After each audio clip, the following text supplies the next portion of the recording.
Welcome to the How Humans Work podcast. I am your host, Jeff Z. So glad to have you with us today. We are now in season 3, looking at the nature of stress.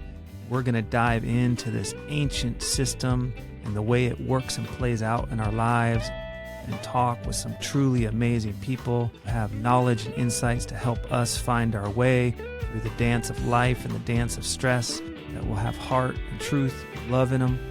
It's going to be amazing, I promise. Let's do this. Enjoy. Here we go.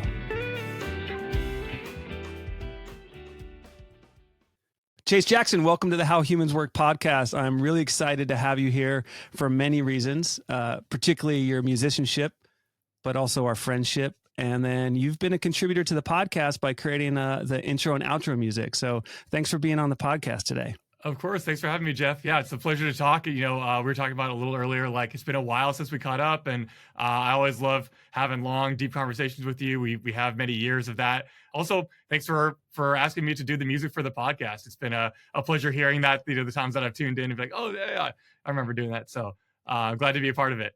And yes, we do, for listeners to know, we do have a history. I think you were probably about 13 when we met.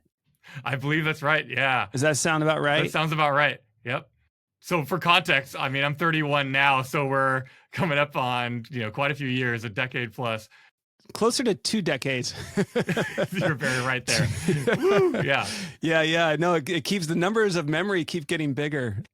Yeah. So it's great to meet you as a young person. And I've known and watched a lot of your musical arc, mostly from a distance, and have got to taste some of it. But in my life, you're one of the most musically saturated people I know, in terms of the amount you have music in your life at many different levels, which we'll talk about through the show. Mm-hmm. But I wanted to get your take on something I'm really curious about. Season 3 is about exploring the nature of stress. Mm-hmm. And I believe that stress is pretty ubiquitous in different ways. It always depends on what we mean in terms of language and how we understand it. And when it comes to music and the connection between stress and music, what's your sense of, at a musical level, at the creation of sound, at the note level, at the chord level, at the structure of music? What is the connection between stress and music? And what I mean by stress, I'm talking about tension in music, in chord structure. Yeah. And I'm also talking about emphasis, where we stress, like a language or a poem might stress certain words. So I'm going to leave that for you to walk into, and we'll build on it from there. Great question. Yeah. I think when you first, mentioned tension, it also makes me think of like a vibrating string. It makes me think of that, like you almost need tension in order to create vibration, which is, sound is fundamentally, vibration, which is picked up by your ears. And so it requires a little bit of that tension in order to have the potential to create sound. But I think also, I love the idea that like we need to, if you use stress to mean other things, like we emphasize, we stress things when we speak. If we only speak in a monotone, there's no melody to it. There's no intelligibility to it. I think in our day-to-day life, we are overwhelmed by stress. And I think we look at stress as a negative, but also stress is kind of just a fundamental of human life. It's part of a survival mechanism, right? Sometimes people refer to like stress as something that is left over from our sort of like animal heritage. And so without stress, we wouldn't be able to be aware of our surroundings and survive. Music is often a form of communication, and we need to communicate things to get our ideas across. And so stress is part of that. But I think also, like, if you think about all of our different senses, like, eyes, ears, taste, touch, those are all things that how we interact with the world, right? And I think, sound is a way that we interact and understand what's going on in the world. I almost feel like music is maybe like a byproduct of that need to communicate and need to understand what's going on around us. That we sort of like, it's this positive externality, like here's something that we need to survive, but also we've kind of tapped into it, and now we use it to create things that we, bring us together or make us feel different emotions. And yeah, I feel like there's a lot of... No, I love that you're throwing a lot at me, because I think it's good. And I will say, I really like your distinction between, okay, daily life can feel overwhelming, but there's a fundamental intrinsic aspect to stress. And we can see it not just in evolutionary terms, in terms of survival and defense mechanisms and protecting ourselves, but we can see the forms of pressure, tension and dynamism in the physical world, in this case, sound waves. And there is this, I think you're talking about music as communication, music as language. Mhm. And so when there is emphasis and when there's pressure or there's imbalance, for instance, what music lands in us and makes us feel tense, as in like a movie, like Oh, a yeah. sudden scene? And what's the chord structure there? And what's the dynamic that makes music feel tense or say relaxing and comforting, right? So I'm kind of curious at that fundamental level and the way it registers in us. Yeah. What's going on musically there that's actually hitting us emotionally? Yeah, I love talking about this kind of stuff. I think there's kind of a number of different aspects. So like when we listen to any sound, there's obviously like the timbre of it. And it's hard to describe timbre without metaphor. So I think, when we think of think about texture, like smooth versus rough, you might think of like scratching something as having like a rough or harsh timbre versus like the sound of a clarinet is a very smooth, round sort of sound. And so that's obviously one component of it. And then also there's like the harmony aspect. So in the way that I could say a word in a bunch of different ways, it's still the same word, but how do I stress it or how do I emphasize if I say like hey or hey, it's all the same word, but what is the meaning? There's harmony, which is harmony really has to do with like the sympathetic vibrations between different sounds or different pitches. So, you could think of a chord as being consonant or being dissonant. And this is something where I probably go a little bit too deep on a music theory level, but if you look at the actual ratios between sounds that are consonant versus sounds that are dissonant, for example, an octave, the classic example of an octave is somewhere over the rainbow, like somewhere, that's an octave. In order to get to an octave, you just double the frequency of a note. So if I'm at 440 of A, and then an octave is a very consonant sound, to get to the next A, an octave higher, it's just 880. So those numbers are almost identical. They're ratios of each other. And so those are very consonant sounds. They sound really good together. Versus something that's really dissonant, it would be a sound that has maybe different partials, or how do I describe this? Like the numbers don't factor into each other very well. You might have a ratio of like 7/8 or something like that, where it's not a round number, it's not an even number. And so on a purely mathematical level, they just don't even out in the same way. So how like sometimes people like ask like, well, why do humans make art? Like, why do we categorize things? Why do we like things that have a sense of structure? We're really good at doing that with our eyes and seeing like, oh, these two things are alike, or these two things go together well, or there's a pattern here. Our ears do that as well. I should say our brain processes audio in the same way too. So when we hear sounds that have similar ratios to each other, they're actually more consonant. They sound kind of like more pleasing or better to us, versus sounds that have weirder ratios. They sound more dissonant and kind of can be a little bit, they can create a more tense feeling because they're not actually the same ratio of, or they're further apart, I should say. Yeah, that's interesting. Yeah, they don't match up. They never sync in a way that kind of we can feel. And I love that. Yeah. I love in a way, if I'm hearing you right, that we kind of hear math and we feel math in sound, and there's a kind of understanding that's inherent in us, and it evokes certain things. And I have two questions about that, but I'm going to start with the first question, which is, you're a composer. You write music for all sorts of things, for your band, your jazz band, I think video games, you do podcasts. Sure. Hey, yeah, exactly. Yeah. And so when you're looking to create mood or work with mood, and there's dissonant sounds and, did you say consonant sounds? Yeah, consonant is sort of like the opposite of dissonant. How do you think and how do you approach that? Is it just come from pure feeling of, I just want to create this sound right now? Or are you intentionally trying to offer something to an audience or to your listenership that will match something that you want to evoke in them? Absolutely. Yeah. I think it has to do, I guess, how do I say this? Like, when you're having a conversation and there's sort of like the obvious answer to what the next step of the conversation is, or as you're speaking to someone, it's sort of like something just flows well. To me, because I've been doing this for so long in terms of like playing music, playing instruments, being involved in a lot of different styles and genres, you sort of have like the fluency in the language to kind of predict what is the right choices to be made. That said, in the same way that we have to learn how to speak and how to read, there's definitely different rules that apply. So, for example, people talk about, oh, like something is in the key of E. That means that you're narrowing your options down a little bit. And so if I say I'm in the key of E major, I know that, for example, E major, A major, B major, those will all sound very happy and positive and, consonant. F sharp minor also works. A flat minor also works. C sharp minor, because they're kind of all in the same family. They basically all share those same, musical ratios, or they're all kind of on the same, in the same world. They're all in the same color scheme, I guess you could say. But that said, if we only stay within the same constraints of what is kind of like allowed or correct, we get nursery rhymes or something like that. We get nursery rhymes, exactly, yeah. And so I think, if someone's like, all you can do, you have to draw within the lines, then you're going to end up with something that's a little bit, perhaps boring or not particularly inspiring or doesn't move us that well. And I think that a lot of great art, in the same way that, great thinking comes from pushing those boundaries and kind of like just taking it a little bit over the edge. So there's still things that we recognize. There's still something to latch onto, but where we can also borrow from different keys. We can also use a note that's like conventionally wrong, but if we put it in the right context or set it up the right way, it can be the most important, most moving part of a melody or of a chord structure.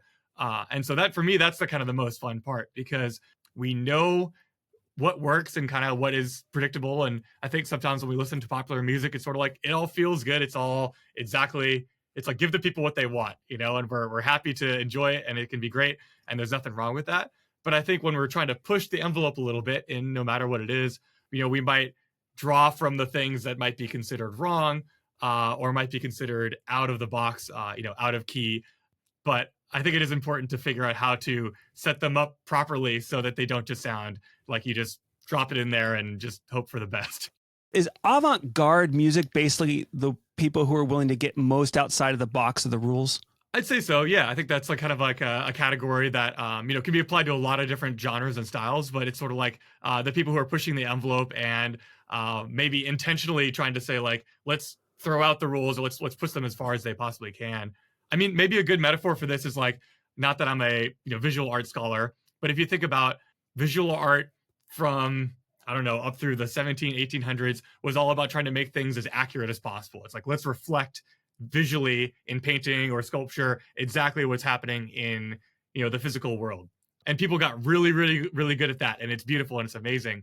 But then you get impressionists and you start to get modernists, and now it's more about what's like the feeling of the experience. Like, if it's like, what if we use really big brushstrokes, or we limit ourselves to 4 colors, or we obscure or think about shadow in a different way. It's more of like conveying the feeling of something rather than the actual physical thing. And I think you could say that, like, more modern styles of music, or maybe like over time, I should say, we've been exposed to more sounds and more things that, it's almost like, how like every year they change the dictionary, whoever, Oxford English Dictionary or Merriam-Webster, they're always adding words and retiring words. Language is always evolving. You can't say that, like, oh, the way that we spoke in the 50s was the perfect way to speak. In the same way that, like, music is evolving, visual art is evolving, there's always new technologies. And so when I think about consonance and dissonance, it's almost like our ears are more open than they used to be, because we've been exposed to all these other sort of sounds. And I think film score is a great way to kind of like the way that we most often, your everyday listener is exposed to music that might break those rules, because it's more about directly your role in scoring to picture is just conveying the emotion or the tension or the feeling that's happening on screen. So there's more permission to be dissonant? I think so. I mean, but that said, even popular music has dissonance. Part of the reason people even talk about a chord progression is it's like there's a little mini story inside of a set of chords or a melody. I'm not the world's greatest singer, but even if you think about melodically, like if I go da da da da da, and I just stayed there, da da da da da da da da, you want me to go probably back to da da da da, or if I went da da da da da da da, you want me to go da, right? Stretch it, move it. Yeah, do you want to stretch it or move it? But there's natural kind of tension in the way that we understand sound, and the way that we understand language. I think they're very intertwined. I love that. And what you're talking about, and I would tie this to stress, is predictability. Yeah, There's a certain amount of predictability we need in life, and there's a certain amount we don't want, just predictability. absolutely. Right. And so that tension of what we have is in our familiar zone, I know, and then what I want to be stretched with. So I like that you're talking about that. And I want to get to some examples of where music's unpredictable in certain ways, but I want to talk about music a little bit more at the level of culture and what we define as norms. Like the gamelan music's so interesting sonically, or in East Indian music's really interesting, but they have different scales. And I guess I'm looking for if you have a sense of whether what we define as dissonant and consonant is actually learned culture. Yeah, I love that question. Or is it indigenous to a certain sense of math that we all kind of have? Yeah. Yeah. I think that I love that question because I think it also points out a lot of our kind of like go-to like westernized sensibilities, because everything I've been talking about so far is very much from like a like Western or popular music kind of approach, which is very like codified in like standard ways of analyzing music. But I think that, you know, obviously there's other cultures and other ways of thinking that are super, super important to be aware of. So not that I am an expert in like Indian classical music, but they definitely use different scales. And one of the things that I think is really cool about rags or ragas is that the scale might change depending on the piece of music, or it might even change depending on the time of day. And these things are not fixed, which I think is a really counterintuitive compared to like the Western sensibility where it's like A is always 440 and that's how it is. But that has changed over time. Even in Western music, different parts of Europe like had different tuning systems, because it's almost like, you ever heard the idea that like we didn't standardize time until we had like the train system. I think this is a really cool just kind of like anecdote, because it's sort of like we try to create patterns, but also until there's a reason for us to totally standardize it, it doesn't have to happen. So I could just sit here and tune my guitar, tune it to sound awesome on its own. But if then I came to your town and we played together, it might be out of tune because there's no absolute reference of like what is true. Yeah. And I think that kind of gets into like the sense of like learned versus like fundamental truth. So like I think that the ratios of consonance and dissonance, there is definitely a sense of like them being relatively similar across multiple cultures, but it's not so fixed as to say that like there is only one way to experience this. Like for example, like having also played in the gamelan, and you brought that up, I think it's actually really beautiful, but you can't play gamelan, Balinese, the traditional instruments on like as a solo instrument. Like the entire orchestra is built together to like resonate together. So they're all tuned intentionally all to exist as one, and you can't just take one instrument out and be like, cool, I'm just playing the one. And to the Western listener, they sound out of tune because they're all tuned a little bit differently, but it actually creates this really cool sort of like beating, chorusy, thick sort of sound that actually is very intentional and part of the, you know, the design of the music. And I think that also might even speak something to about the culture of that style of music, where it's a little bit less individually focused. Like, you know, one of my first instruments is vibraphone and marimba. It's mallet percussion, and you play with you know, 2 sticks in each hand. You can play chords. Versus the gamelan is also a mallet percussion instrument often, but you only play with one hand and you mute with your other hand. And having played in the gamelan, I was like, wait, I can't play as fast. Like, what if I use 2? And they're like, no, that's not how we do it, because the person who sits next to you plays the notes that you're not playing. And so they call it like hocketing, where basically I can't create the whole musical sentence or phrase or idea without the partner, which I think is a really beautiful concept. When you were transitioning into that kind of playing in that style, what happened to you? How was that for you to go from like, I could create everything to like, oh, I do this part and everybody else were completing each other's sentences in a way. Yeah. Yeah. I think that took some getting used to. I don't know necessarily about you, but I think sometimes we want to be in control of everything. You want to feel like this is my statement and this is how I really want to be. And I think that that's something as for myself that I've had to work on, because I think I get tied to an idea and I really want to see it through like my way. But it was kind of an interesting wake up call to say like, I have to relinquish some control. And I think when we're tying this back to like other conversations about stress, there are things that are just out of our control. I think having like letting go and being aware that sometimes we can't control all these different aspects, like what's going on in the world, what's going on in our day to day. There's so many different things that sometimes letting go and knowing that I can focus on a certain specific part and that there's all these other things rotating around me is maybe part of the beauty of that. And if I could add one more thing onto that, maybe I'm pontificating too much. You're not. You're totally engaged, and this is what I want. So keep coming. Great, great. Yeah. So one other thing to add to the kind of gamelan discussion is a lot of my training and the music that I love making that kind of got me excited about music was playing jazz. And I think sometimes there can be certain sensibilities like, what is jazz? What is, I don't know. It's like a bunch of random notes or just making stuff up on the spot. Like, it's BS. What I think got me hooked initially is the idea that you could make stuff up on the spot. You're improvising, but there's still a structure. Uh-huh. But what took me a while to get the hang of, to really understand, was that kind of the beauty of it is that you might have multiple people all sort of contributing simultaneously. And so if I'm improvising, I might be creating a melody on the spot based off a set of chords or a groove, but also whatever I do influences other people and whatever other people do influence me, as long as you're listening. And so I think you can tell a great musician in that genre style if they're paying attention to what's going on around them, as well as contributing to the conversation. I think we've probably all been in conversations where someone overtakes the maybe you have 3 or 4 people there and some person takes over the dinner party and you're like, wow, this guy has gotta it's gotta stop. I see the connection of the two stories between the gamelan and the jazz in a way, in that there's a conversation going on or there's a connection between the musicians. And that's another kind of tension, right? That's there in music, or another kind of stress is, are we speaking the same language? Are we on the same timing? So what did jazz teach you about the conversation of music that, deepened and enriched your sense of having a musical path for your life?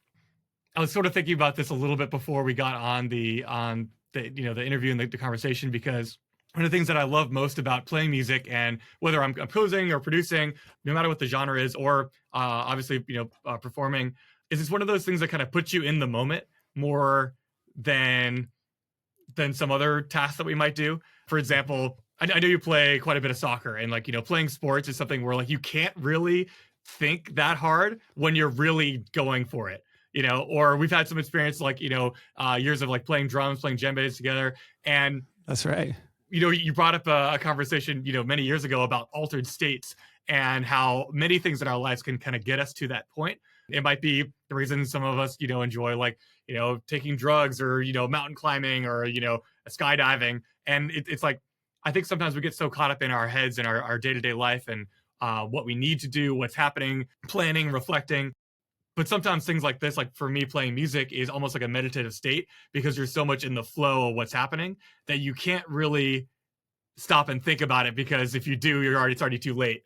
Maybe just as an anecdote, sometimes I've listened back to recordings or things that I've done where I'm like, I can hear myself thinking because I'm trying to be too smart or trying to be too clever with what I'm contributing musically to the conversation, whether it's with a live band or just even when I'm recording myself at home. It's clear that I wasn't in the moment and I wasn't just being there.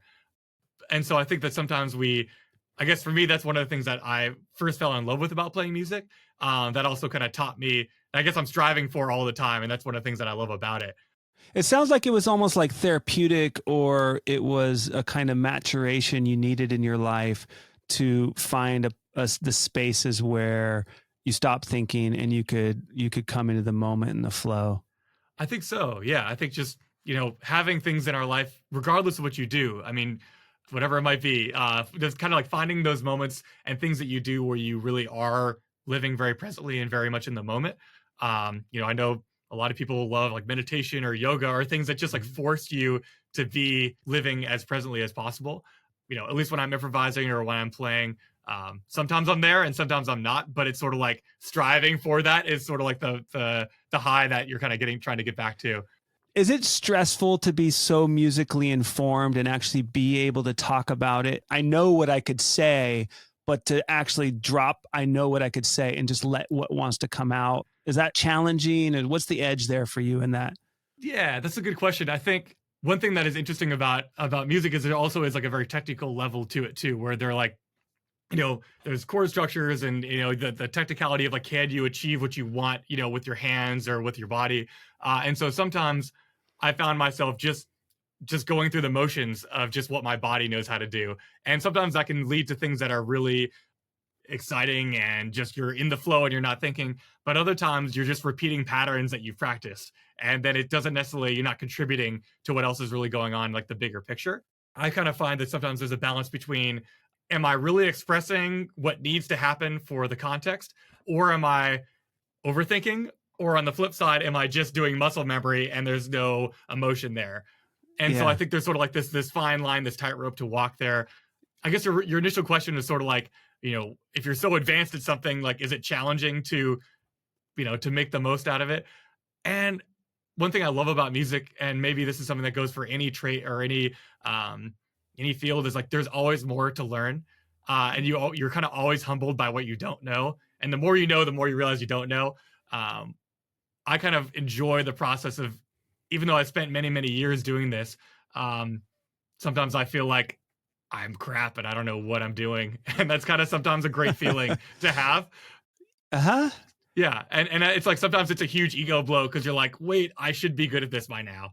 And then you're like, wow, I completely dropped the ball, or I need to do another take of this completely. But that's a good experience to have. And I think it's important to approach it. Hopefully I remind myself that it's okay to be a beginner. It's okay to like have the empathy with yourself to just, give it another shot. We build up our ego of what we know we're good at. And, when it's dented or damaged, or you encounter a situation where it's, it's stressful to feel like you aren't good at something that you have a strong, built-in sense of self-worth tied into it.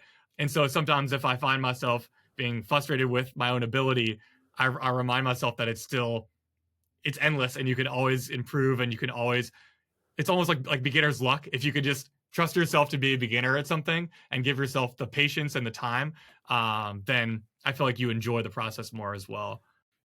Mistakes, frustration, those things are good for you because they bring you into a place of humble humility and empathy for your condition, and that there's this vaster realm that you actually haven't mastered, and that's actually sounds like it's fruitful and it's productive, and it generates a renewed sense of curiosity and connection to what's still possible, rather than just being locked in like, I got this.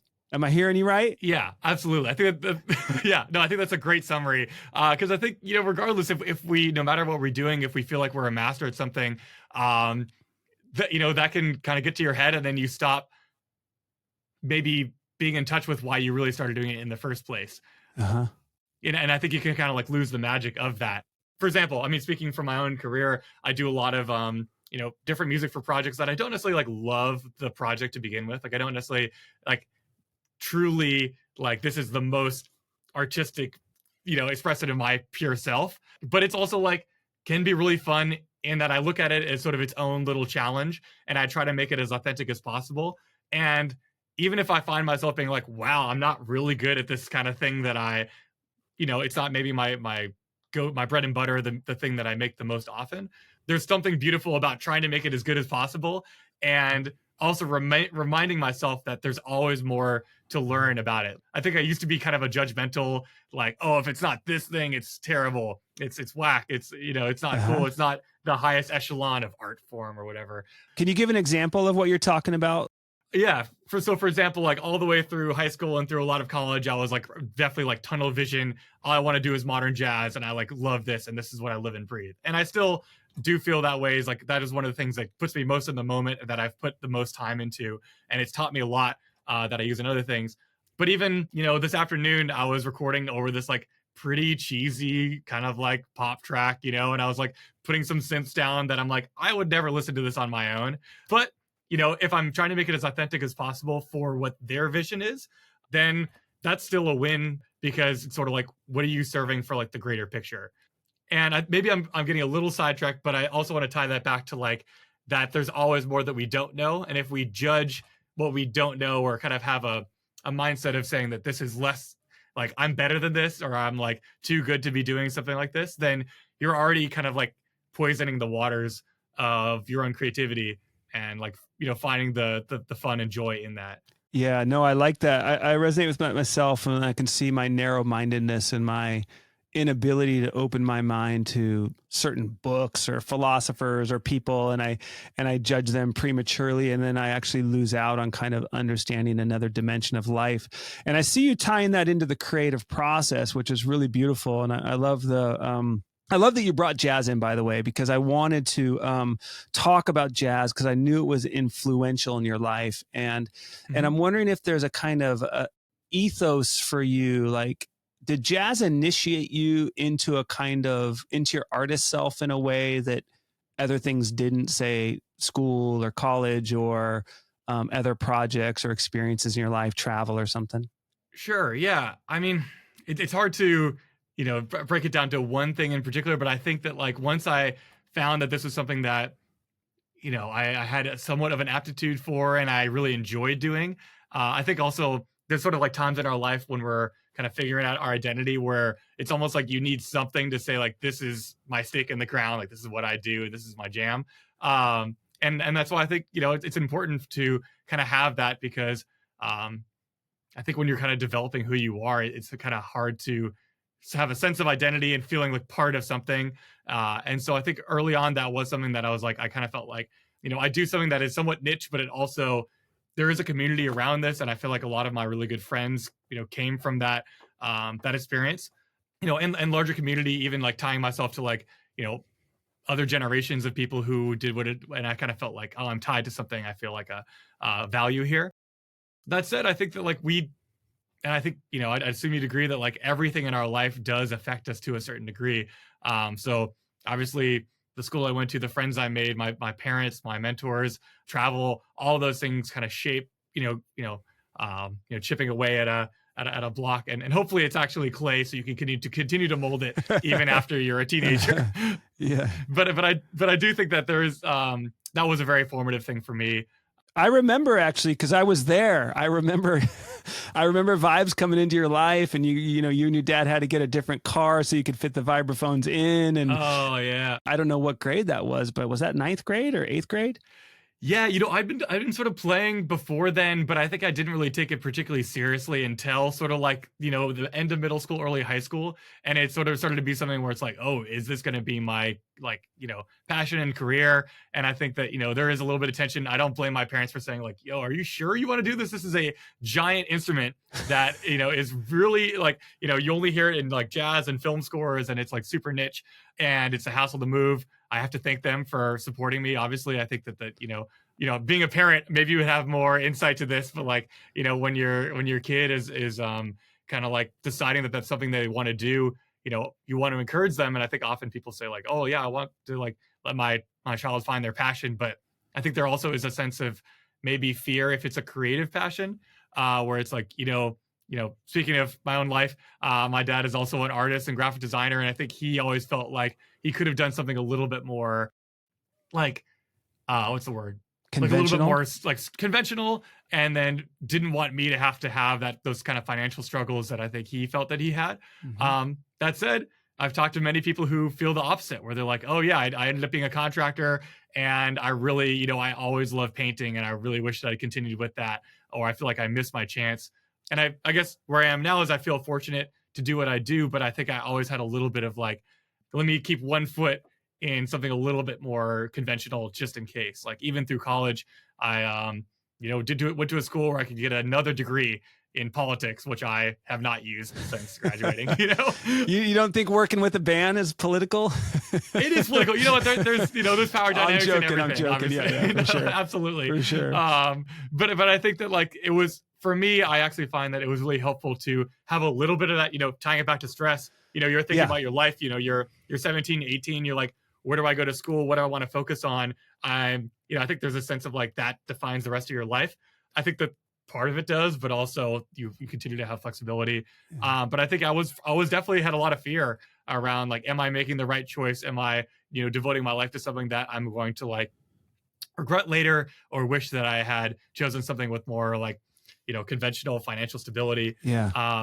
I appreciate how honest that was. Yeah. How did you manage as a young person? How did you manage your fear or anxiety about choosing a craft of becoming an artist. And as you said, a niche, like the vibraphones are like jazz vibraphones. Like most like, people don't even know that that's out there, a right? percent of a percent. Exactly. Yeah. I think part of it is, I think with that, I think there was so much of that kind of anxiety of like becoming so hyper specialized that then it almost like flipped backwards, where I was like, if I'm going to do music, I want to actually be really versatile and be able to do as many things as possible. So even though I'd become really hyper specialized, starting in kind of like, middle school and high school, even then I was like, I want to learn how to play guitar and bass and get better at keyboards. I was one of the first people I knew who started to learn how to use music software. And I always saw, being an educator as part of what I did. I always wanted to learn enough graphic design and video editing to promote what I was doing. And I think there was kind of so much of that sort of like sizzle of stress behind this passion that I wanted to do, that I think I was like, I need to keep my options open. So ironically, being a specialist made me a generalist. I love it. And, that's just a little bit of reflection on kind of where I am now. But I find that as a professional now, sometimes people don't even know that jazz and this, vibraphone is my main thing. I've had clients I've worked with for years, and they're like, what is that thing in your studio? And I'm like, oh, like, here, let me show you. But they know me as a guitar player, as a producer, as, a keyboard player, which is kind of funny because I learned how to do all those things through something that was actually very niche. I don't really know what the summary there is, except I'll tell you what I'm interested in about it, Chase, which is the fuel. Like I'm like, oh, you always had a fire and a kind of that Aries temperament that I always love, of initiating things. When we were doing our mentoring work, you're always, willing to step first, and you have that kind of, just classic Aries energy, which I love, and that fire. And so I'm interested in the fuel, right? And I think it's really interesting that anxiety and fear can fuel or promote growth. Yeah. Mm-hmm. I'm gonna hedge my bets. Okay. If I'm going to do this, then, I have some curiosity about where that wisdom or that vision to become a generalist or become wide ranging at the same time. Like, how did that emerge in your life? How did it become apparent to you? If it might not even been fully conscious, right? Because there's all the ways that fear works in us, and we're like, oh, I started doing this, and then it was like, I don't know, I was just worried, and I did this, and then it worked out. And so it's not always like prefrontal cortex, I understood it and I landed it right away because I knew how it was going to happen. No, oftentimes we're feeling our way towards understanding. So, but in your case, how would you describe that fuel and that impulse of anxiety and fear to take you where you are today? Yeah, that is a great question. I think that, trying to reflect, I think there's a little bit of both. I think, like you said, there's the kind of general, just sort of following your instincts and kind of feeling like, oh, I, need to do this. It's like, just in case I want to have this happening. But I think there was also a little bit of maybe intentional planning. A joke that I had with some of my friends in college, because I played such a niche instrument, is that it's like, well, people aren't necessarily going to, like, no one needs a vibraphonist in their band. It's not like a drummer or a bassist or a piano player. And so the joke that I had was like, well, I guess I'm going to lead and run my own groups if I want to be doing what I want to do. And I want to play my own music, and I want to, that's kind of what got me into composing too, is that it's like, I wanted to make music that other people wanted to play, that was exciting and exhilarating, and would include a vibraphonist. Exactly. If you don't write a part for yourself, then it's not going to get played. It's not getting played. Yeah, exactly. And I think maybe that's a metaphor that I could apply to other things too, where it's like, if I don't start this and make it happen, then it's not going to happen. And I think that goes for many sort of like, team efforts or other sort of projects or passions in your life, that if we always wait for someone to call us or for an opportunity to arise, it may not ever happen, or you might miss it, or whatever it might be. And I think that some of that kind of fear and anxiety does drive many people to just kind of take the initiative and jump. And there's always that sort of like opportunity cost, where if I stay close to home and I keep it safe, there's no risk. But if I never take the risk, then there's never the opportunity and chance. I'm loving the way the limits of the vibraphone actually generated new solutions for your life, of being a band leader and playing other instruments and stuff. And so the vibraphone, just to touch on a little bit. Yeah, I mean, it's basically like, if I could try the way I describe it to people is like, if you know what a marimba is, or a xylophone, it's basically tuned metal bars.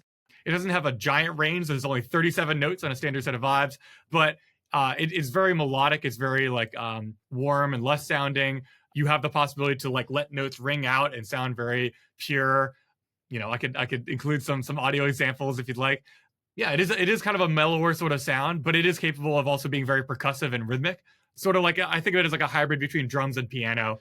How do you create the dissonant energy with the voice of the vibraphone, or create that sense of tension and stress, given its nature as an instrument? Just to go back to where we started a little bit. Yeah, because I guess maybe that comes down to you know, the differentiation between what I was talking about in terms of like timbre versus harmony versus melody or rhythm. And so there's not a ton of timbral adjustments that you can make on the vibes. It's like how hard you hit it, kind of where you strike the bar, and maybe what different mallets you're using. But that versus like saxophone, you know, it's a lot more like the human voice where you can really shape the tone. So to me, I'm more thinking about harmony and how I can create dissonance through the combination of notes that I'm using, or what rhythmic intensity.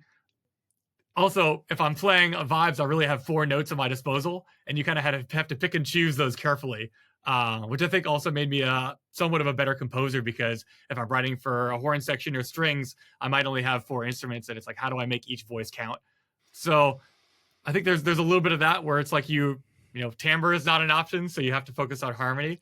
And I think that maybe if I could try to extrapolate that metaphor to other things, it's like you might not have, maybe you feel like you never have enough time, so you could make up for it with gumption or being really on top of your shit, or you know, or vice versa. You know, you maybe, I feel like I'm not a great kind of an introvert, so I can make up for it by just really hustling on my own, and you know, and being really productive or whatever it might be. Yeah. You kind of look at what your perceived as weaknesses are, and then, you know, use those to your advantage, or find your strengths within those.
I want to circle a little bit further back to that first idea and just look at what music you like in terms of music that's unpredictable, or the different, you know, basic genres from hip hop to jazz to country to popular music to alt rock, whatever it is.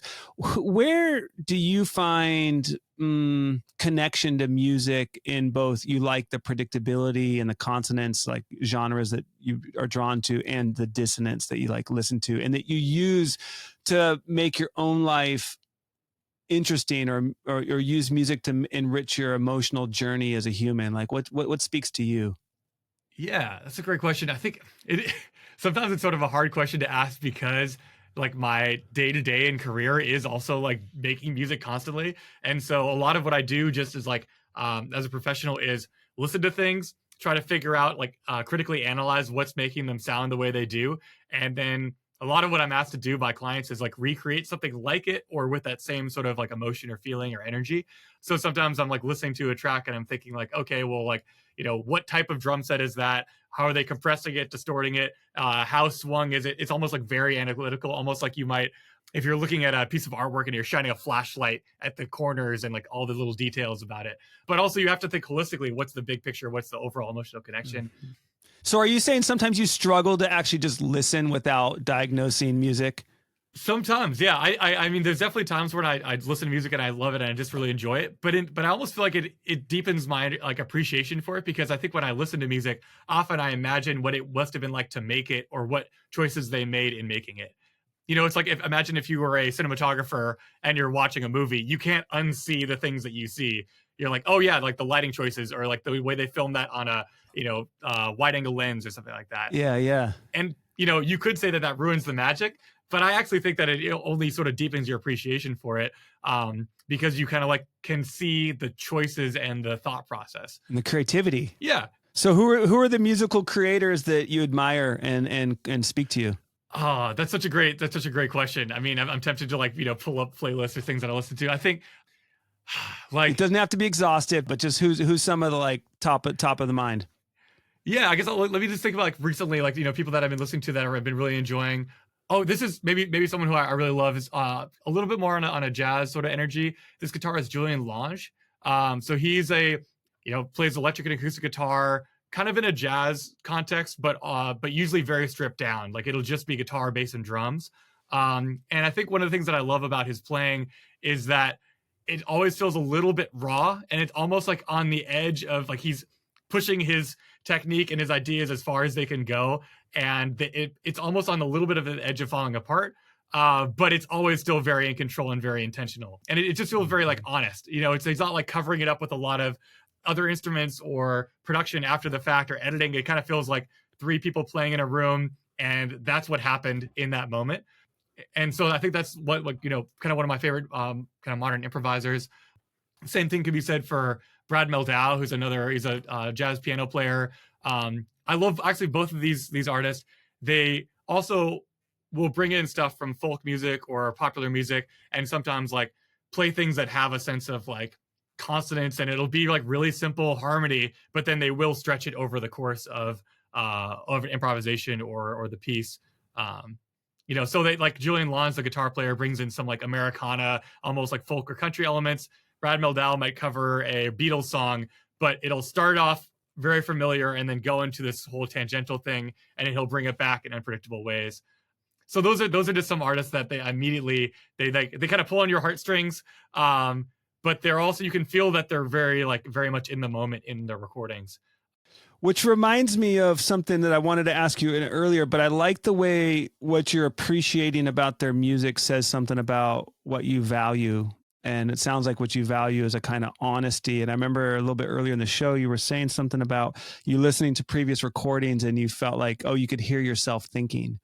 And I'm wondering, do other people hear you? Can other people who are experienced in music can say, you know what, Chase, on that sound, you were really thinking a lot. It can or is that just something you're aware of because you know yourself so well? Yeah, I think there's a little bit of both. I think we're always our worst critic. Whatever thing we're making, I always think about when you hear your own voice back, you're like, oh, who is that guy? Like, geez, wow, I sound so obnoxious. I think so that always happens. And I think sometimes we feel like as a musician, our voice is an extension, our instrument is an extension of our voice because it feels so immediate and it feels like something you've heard so much. So I think there's a little bit of that where like you're always hyper conscientious of that. But I think there is also someone who knows what to listen for might also, if I ask them and they were being genuine with me, they might be like, yeah, I don't think, it sounds like you were trying to do too much here, or you're, trying to be too clever. Like, it didn't feel like it built naturally, or I've heard you play things better. You can smell it, right? You can smell it. It's like, it's there a little bit in the vibes. Yeah, that makes sense with the vibrations. Exactly. Yeah. And I think that especially comes off in genres of music that really play off of improvisation. Other genres of music, you might be more focused on playing a part and making it feel as solid and as groovy as you possibly can. And that's a really important thing too. But also sometimes you try to throw in little licks, or you try to be really funky and in the pocket, and then it actually undermines your whole thing. I keep hearing I keep seeing this string of tension, like not overthinking, but not just doing muscle memory. And there's like this dynamic tension a lot of what I think and advocate for around stress, you're actually articulating through the realm of musicianship and the world of sound, which is that inherent tension that we need to have, both a sense of being present, alert, flexible, but also grounded, rooted. And that's, I can just keep hearing that. Yeah, I think that that's just a very fundamental of life. And as we live through, as we go through any moment, we're kind of improvising and doing our best to make it work. And sometimes we get in our own way. And sometimes our best laid plans completely fall apart, and we just have to kind of keep moving through. Like, time isn't going to stop moving. So we kind of have to keep rolling through. Yeah, yep. Especially in a musical piece. Okay, so since you're talking about life and we've known each other, actually, I was realizing it's actually 20 years this year. Because it was my dad died in 2003, and then that fall we started the circle of the Swell Chaps as we're known. Wow. But I want to talk about your life a little bit and both appreciate just the total facility you have with your relationship with music and the way you can both describe the technicality of it, but your journey with it as well. I do know you actually have a 3-member funk electronic pop band, Wake the Wild. Yep. Which is high school friends. Actually, middle school friends, which is actually kind of wild. So it goes back even further. Yeah. But still, it's a similar thing of just having made music together with some of the same people for coming on decades at the same way. Yeah, and I'm interested in the passage of a journey of a band that's endured. And you originally started as a 4-member band, and I know that you shifted around that. And I was curious around the stress of, generally use the word stress, but that passage of growing up with these guys, being a 4-member band, and then having one of the guys step away, and how you individually and collectively navigated the change of this is who we are now. And I wonder if you'd be willing to talk about that. Yeah, absolutely. Yeah. So I think what was, how do I sum this up? How like sort of in your life, there's often sort of like groups of people that are very formative at certain times, and they kind of take you through that, like, your high school, your college friends, or certain relationships, partners. And I think of the Swell Chaps as something like that, the group that we had together, and there's still very much a close connection, but it doesn't have the same, we aren't meeting as regularly. I don't, keep tabs in the same way that we used to.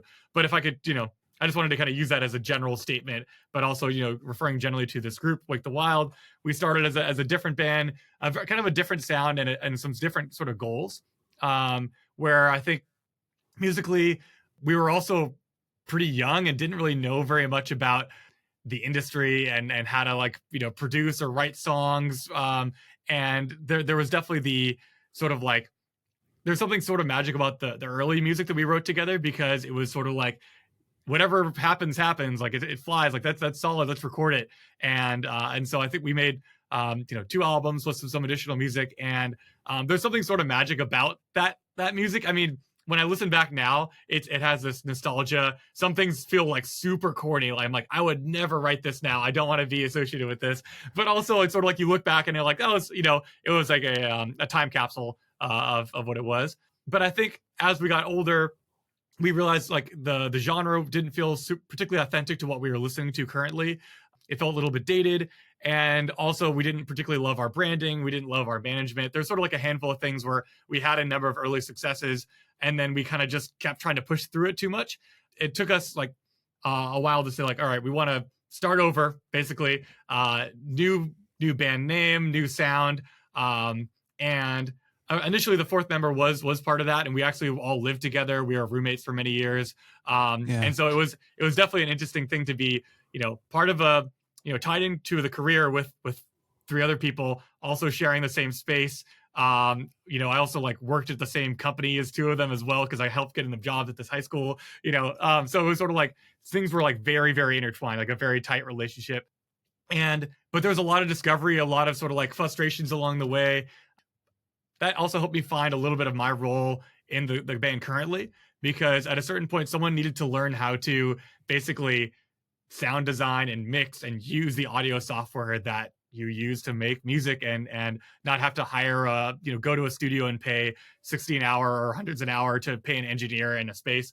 because, nowadays you could really just do it in your own house on your laptop. And so I kind of took it upon myself as a generalist, as also maybe a stressed person, to say, like, I need to learn this. Yeah. Someone's got to do it. Yeah. And I almost feel like that was one of the best career decisions that I made, being a part of that band and having, kind of just jumping up to the plate. Like, I'm down to spend a lot of extra time to figure this out and make hundreds of terrible tracks in order to get incrementally better over and over again. So there was part of that where sort of like being part of a team, having to specialize and kind of having to figure out, like, what are your roles? What are you good at? Learning how to let go of the things that you might feel like you're not as good at. I'll be the first one to say I'm not the greatest singer. I'm not the greatest lyricist. I love being part of those processes. Will you actually write? Absolutely, yeah. But I find that my strength in it is kind of helping edit them or come up with ideas and generate them together as part of a group. But where I feel super self-sufficient is like starting from square one, a blank sheet of paper, and, getting chords, drum grooves, all the sounds, mixing, mastering, and making it sound totally perfect and polished. Where it's sort of like generating all the ideas musically that then complement the vocal and the song. And that's a lot of what I do outside of that particular group as well. But I know you originally asked also about like someone leaving a project, because that also was sort of a difficult time for us. But it was also a good learning experience because I think we'd been realizing that there was some tension, that he was on a different sort of page. I think the lifestyle and the amount of risk and the amount of sort of uncertainty in the career was a little bit much for our friend. And he decided to basically go back to school, and now he's doing things in healthcare and medicine, and he's had been doing some really amazing work, which is awesome. So totally commend him on that. We're still great friends, and he's still one of the best guitar players I've ever met. And but there were definitely some points when I think we maybe felt left behind, or that that there was something where like, oh no, we're not the same team as we were. And so it took a little bit of soul searching collectively and individually. But there was never any hard feelings. Like, I hope that with relationships and with friendships and partners, if you go a different path, hopefully you also still want the best for that person. I appreciate the honesty around what you're saying right now, Chase. And I really appreciate I mean, I kind of imagined, and the question's a little bit leading towards that vulnerability of, you have this 4-person, like middle school, high school identity music. We're on this journey, we're creating together, and then someone drops out, and for good reasons, for really good reasons, that's what they need for their life. And we can respect it and celebrate it. And then yet renewing, and that sense of renewal. And that was the thing as I watched it from a little bit, from a distance, I'm like, oh, this is an interesting development. And then I just feel like you carried on and you have your band, you have Wake the Wild still.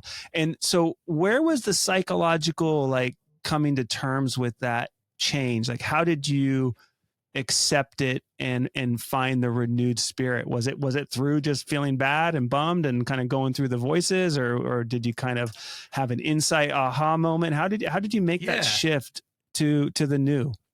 Yeah, I think it's sort of like with the the loss of something, it's just more of looking at it as sort of like a change, where it's like, okay, now we're a three-person group. And in some ways it also helped kind of narrow down a little bit more. There were kind of like less opinions, and it sort of helped us kind of streamline the process a little bit better. So that was maybe part of it. Also, it was another chance for kind of like, at least for me, to kind of take on some of those roles that he was no longer doing. So now in the group, I play guitar as well as bass and keys. And initially I was only playing bass, and I really loved that role, but it also was an opportunity for me to improve at a skill set that was always like, unattainable. I was like, Ryan is the guy for guitar. And so now I was like, so now I'm like able to, I still am not as good as him, but I do my best. And it's been a great thing to practice and work on. But I'm also not comparing myself to him at that, because I'm my own person in the group for what it is. So, but I think, in general, just having less people helped us kind of align and figure out a little bit more of what we wanted to do. I think sonically, we went through quite a few different, paths, but I think we've kind of found something that seems to be working. Like you said, it's sort of like funky, electronic. There's still a jazz influence, and we all kind of grew up together playing jazz and being in those type of bands. But I think it's, it kind of brings in dancey, fun elements. We don't take ourselves too seriously, and hopefully that's something that's sort of authentic to our general personalities, where we try not to be too self-important. Like when we're all together, we're always having a good time, and we try to create that sort of like genuine non-threatening, not too heavy vibe in our music. So it feels authentic to like what is shared between the three of us. If I remember correctly, your rebranding came like there was like was there a fire involved? Like you guys did some like big fire, or I remember in Berkeley, did you guys like? I felt like you guys were starting around bringing in ritual energy and some of the energies and qualities of what your journey through Stepping Stones was. Does that ring any bells? Yeah, I think so. I mean, I want to say, there was like definitely some sort of like, this might have been more something that kind of we were doing that I think maybe was a sort of like, ritualized or a process to say like, marking a time and moving on into the next phase of something. Okay. And then it might've been something that I sort of brought where I was like, this is something that's obviously changing in my life as a career and an interpersonal thing that's sort of like switching up. So I'm trying to recall exactly what that was. Yeah. It's just a vague sense, but when you change the name to Wake the Wild, it was like there was that kind of like that vitality that was there about nature and elements and ritual. I felt that as a spirit of the band. I think so. I mean, I think I'm like looking back on it a little bit is sort of like we had the name and then we had to kind of figure out what that even was for us. And actually originally that had all four members and it took quite a few years of kind of like working things out, trying different aspects of the project and then kind of like evolving through that. I mean, but there's also other contributing factors where it's sort of like, we no longer like live together, all four of us. So that changed the vibe and kind of like shifting space, shifting energy, all contributes to, I think, just kind of like renewing something. So I don't know if I can speak to the exact thing, but it's sort of like there was a lot of things that ended up changing around that time for us to kind of develop what that particularly was. So I do think it's important to mark moments and mark times to say like from here forward, I'm on something different. I'm naming it. Yeah, and we did that together. I mean, it's one of the amazing things, and if you're okay talking about it, was really being a part of your maturation process. With your family and the other guys in the circle, and you kind of brought in Stepping Stones a little bit, but for the listeners to know, we had a very focused 6-year relationship. As I was a youth mentor, and you and 3 other young guys from 7th grade through senior year in high school, we spent twice a month, monthly time, having conversations in ritual and circle, and then basically culminating with a vision quest in terms of marking your passage into adulthood and out of high school. Absolutely. And I'm kind of curious, how does it sit with you these days? Those times and that work of having, basically 2 dudes you didn't know show up in your life with your parents' consent and show up and start like doing meditation and nature exercises and conversations and stories and all that kind of stuff. Yeah. Yeah. No, I think I was something that I think maybe was a little bit skeptical of, and I think that everyone maybe was a little bit skeptical of, and I think part of it is like you're in 7th grade and everything is a little bit like what is this, but I think it was something where I quickly felt the kind of the benefit and positivity of having some mentors who were not your parents. There's a lot of baggage that you have with your family, and obviously there's lots of love, but also sometimes speaking freely might not be you don't want to necessarily share everything that's going on. And I think I really appreciated that, that you and Dave brought a lot of your own honesty to the table and kind of modeled, that it's particularly as a man, I mean, you guys were, guys in your 30s talking about grief and frustration and sadness and also joy and exuberance and excitement. And I think that it was like culturally sometimes on in the kind of like male archetype, you're not supposed to be so straightforward and you can only express certain types of emotions. So I think for those of us who stuck with it, and I think even those of us who were only stuck with it for a little bit, it was still a really positive experience where, there was modeling a different way of being in the world. Also just having a sense of honesty with your peers and friends where I feel like that I could be a little more reflective and communicate myself, my own emotions, be more in tune with where I was, become a better listener. I mean, one thing I just really appreciate was also like just the practice of counsel and just listening and reflecting and giving people all the space that they needed to convey what was going on in their life. And I think that was a very powerful experience. tying that also through nature was something that I always have fond memories of, and feel like it was really important. I think just having a sense that you are bigger than yourself, and that kind of helps with a lot of perspective. So I don't know. I think I have so many fond memories, and Oh, there me were too. times I'm that were flashing through them right yeah, now. I'm flashing right. through a number of them right now. Amongst them are the actual time of the Vision Quest, and I remember I was supporting you, and I think I was supporting OJ. And Mhm. I remember really discovering what a devotee you are. Like you have a very bhakti, if you know the Indian tradition of devotional energy, and Mhm. how you approach the sunset and the sunrises, if I remember right, when you're on your solo time. Mhm. And Yeah, I don't know if that you can remember that. I I do. still Yeah. remember that. Yeah. Mhm. Another thing I remember that I still use today myself and I share with other people, we were on a backpacking trip somewhere. You're like, Jeff, check this out. You're like, look down at the ground at the spot you're at right here, right? And then widen it out a little bit and then feel that same energy of this single spot in a little bigger circle, and Mhm. then do it a bigger circle. And then pretty soon you're feeling that same energy of the spot where you're standing, and it's across, the valleys and the ridges and the mountains. And it's a magnificent way to feel the continuity of energy in life. And I still use that. Yeah, Do you remember that? I do. Yeah, that is something that I still try to reflect on, because it is something where, like, especially when you're out in nature, you can look at so much detail, and, like, think about all the sounds and the textures and everything about, like, this one pebble you're holding, and then if you, like, extrapolate that to all the complexity of everything, it's just I think feeling that small is actually a really powerful and important experience. Uh-huh. And so I think that it just that perspective is really valuable. But yeah, I mean, just reflecting on the Vision Quest is, like, I do think one thing that you kind of reflected and summarized was the sense of ritual and the sense of kind of creating structure. And I think one of the things that was so cool and challenging about being out there is it's like, well, I'm not talking to anybody. I'm not, there's no particular task except to, like, sit and be. And I think I found myself, like, kind of like intrinsically trying to create purpose, or ritual, or, like, like creating something to give something meaning and give something intention.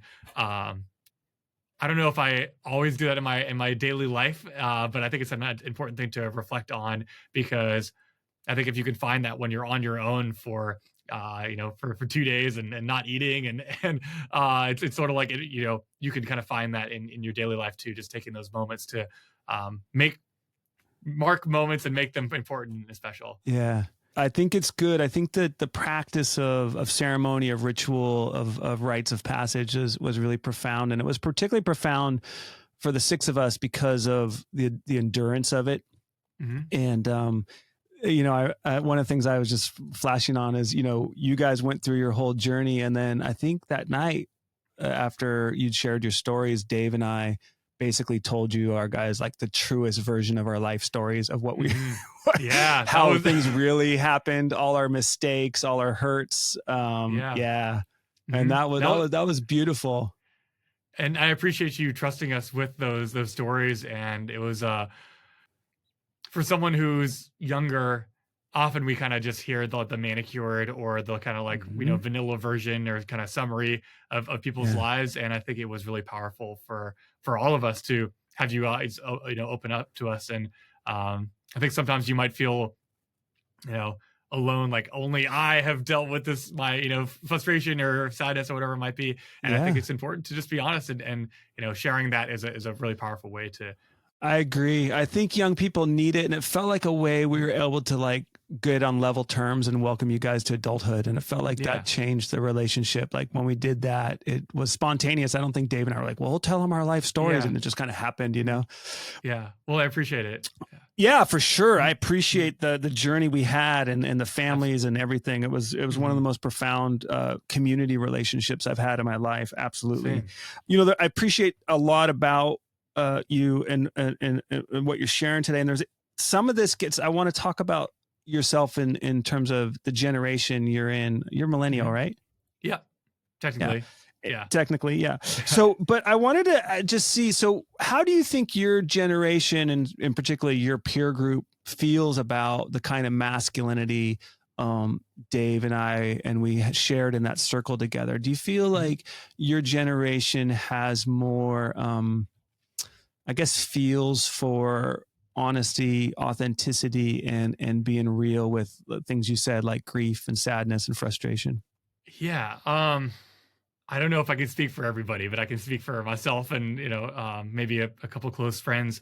Um, yeah, I mean, I do feel like there is a very there can be like major cultural differences between people, and I think generationally that's one divide, but also there's a divide between kind of like where you grow up, where your what your family is, like what is acceptable, in terms of like ways of being or speaking, and um, I think that I might have a different mindset because of the work that we did, and also Yeah. because of my larger community, whether that's my family or um, other family friends, close friends of mine.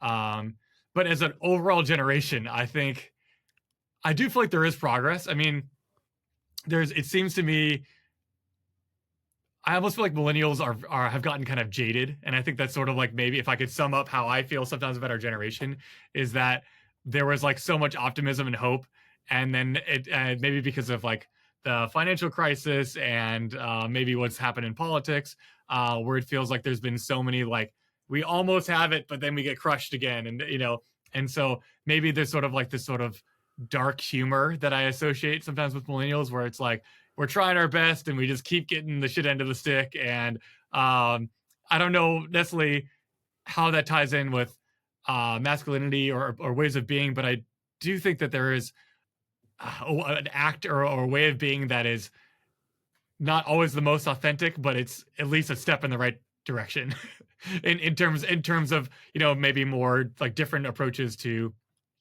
being male or being accepting. I think just like our generation has always been, I think, more accepting of gay and trans people, or hopefully more accepting of women's issues and women's rights. But obviously, can't speak to all of that. Right. That makes sense. I do see that. And I, of course, it's not appropriate always to be completely vulnerable or authentic. But I guess to frame it, it's like, do you think your generation of men that you hang out with, your peers, could sit in council and tell their truths by and large? I think so. I do think that like there has to be an element of trust established. And so I can definitely think of some close friends where we could get there with kind of like just, setting the intention and setting the time and the place and the space. I do think that there's other people that I wouldn't necessarily think could handle the honesty. And I don't know if that's necessarily a generational thing as much as it's just a who they are and kind of how much exposure they've had to this sort of things. I can just speak for myself that I like, when we were younger, when, 7th, 8th grade, 9th grade, I think it took a while to really settle into those kinds of conversations. And I think that not everyone was fortunate or has been fortunate to kind of been primed to, get there. No, it is a gift, and unfortunately, it's more exceptional than normative.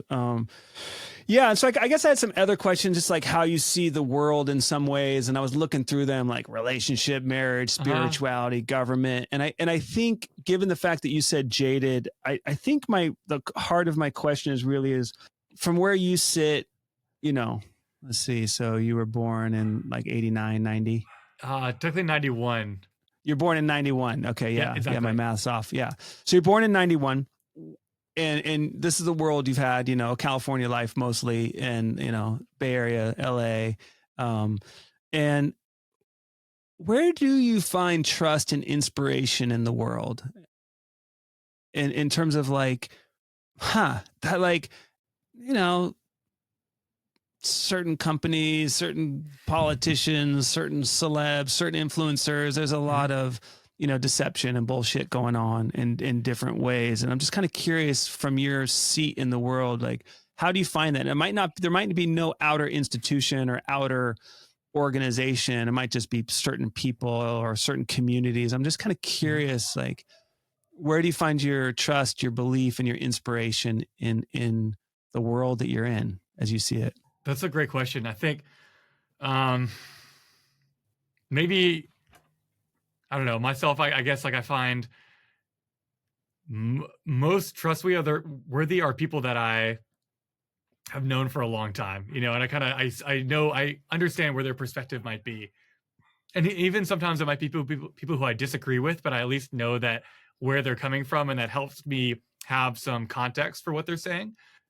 But in terms of like specific institutions, I don't know, maybe just being from an era where I grew up pre-social media all the way through, then high school, like in middle school, all that was like a thing.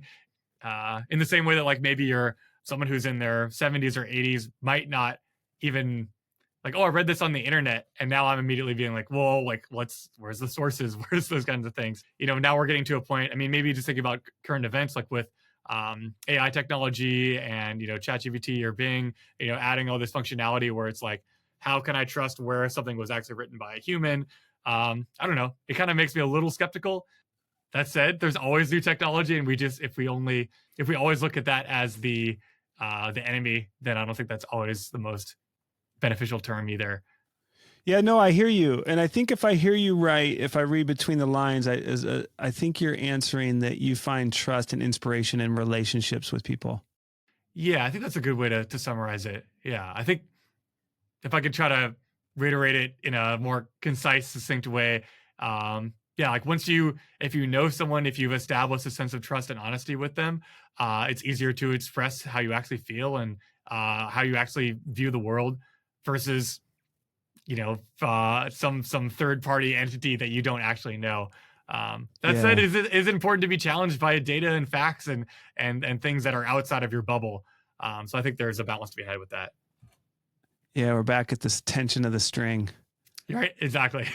Let me close with this. I think we're closing. I'm not sure, but where do you see yourself headed? Like at this point in your life, where is the trajectory of how far ahead you see and what you're, committing to or doing creatively or personally? Yeah.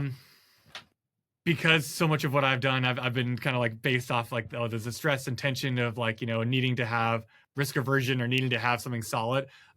For quite a long time, I was very dead set on like, I want to be in higher education as an instructor or an educator or, an administrator that has to do with music. I'm still doing something that I love. I've been doing that now for 5-6 years. I've been teaching at the college level, and now I'm the director of a program. So I write curriculum and I oversee instructors and train instructors. And that's been a really rewarding experience. I think I really love being able to kind of look at a bigger picture of, at least in terms of music, how can I help shape, people's skill sets and knowledge and perspectives. But it's almost like now that I've been doing that for quite a while, I'm a little tired of doing that. It's sort of like now I've like checked that box that I honestly didn't think was going to be possible.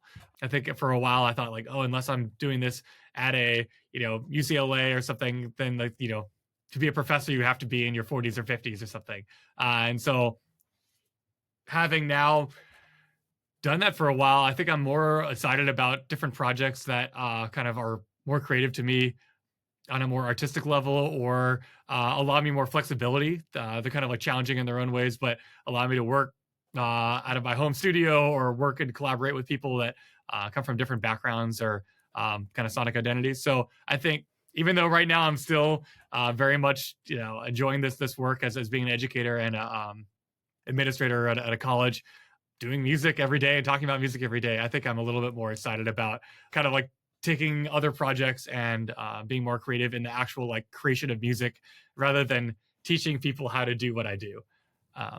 So I think that's sort of like in a professional sense, that's something. I think it's also important to look at your personal life too. I think I feel fortunate. I've been with my partner, my girlfriend, for 8 years. We've been together through quite a few ups and downs.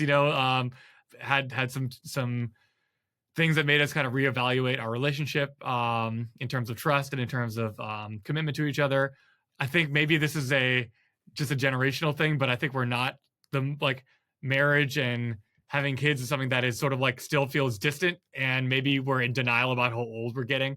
Maybe there's a sense of like, oh yeah, sure, we're still in our mid-20s, but now that we're passing 30, it's sort of like that might be more of a thing in the closer future. Obviously, everyone's on their own timeline, but I also think that I don't know if we necessarily need a piece of metal and a celebration to necessarily mark a our commitment to each other. I think that's something you kind of have to do on a daily basis, though nothing negative about really marking that in the sand and having witnesses there as well. So it was the best day of my life. Awesome. Yeah. Oh yeah, for sure. Yeah, for sure. I mean, not like best in terms of like community and intention and energy and just like, so it was remarkable. But I was kind of curious about that, actually, about how marriage, because Alice and I got married, I think, mainly to kind of like validate that we're going to and commit to the fact that we're going to have kids. I don't think like if we weren't going to have kids, I don't know if we would have gotten married. I don't know if we would have gone that way, probably. But but some curiosity about how the institution of marriage looks for your generation, or for you in particular, as a path, and what makes it viable and what makes it interesting, and then the journey of becoming a parent, which is such an amazing journey, but it's a huge life decision, Definitely. Again, I can only speak for myself and maybe my smaller community, but I think maybe this is a little bit more of like from my own backstory. My parents were divorced, and they dated many people through when I was younger, and I think maybe I just had a little bit of a or maybe continue to have a little bit of like bias or like jaded nature around marriage because I didn't necessarily see it work through for my parents.